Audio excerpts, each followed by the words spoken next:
Di desa Saramsukin, legenda hantu Hujai telah berbisik turun-temurun. Dia adalah hantu wanita yang hanya muncul saat hujan malam. Kehadirannya terikat pada rumah tua yang berada di tepi hutan.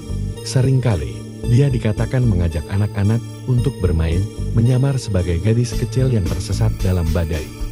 Maka dari itu, ketika hujan tiba di malam hari, semua orang melarang anak-anaknya pergi atau bermain di rumah tua tersebut. Penasaran? Tunggu cerita lengkapnya hanya di channel ini. Thanks for watching.